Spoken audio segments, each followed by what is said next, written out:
Hello and welcome back. Our next pattern is going to be a twinkle to a check release to a promenade ending. Okay, so let's get started with this. We're going to move over just a tad bit. Start off with your twinkle and 1, 2, 3, 4, 5, 6.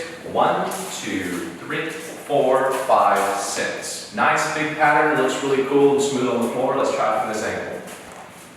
Ready? And 1, 2, 3, 4, 5, 6. 1, 2, 3, 4, 5, 6. Nicely done. Let's put my back to you one time. Ready? And 1, 2, 3, 4, 5, 6. 1, 2, 3, 4, 5, 6.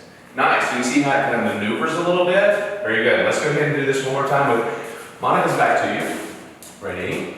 And 1, 2, 3, 4, 5, 6. 1, 2, 3, 4, 5, 6.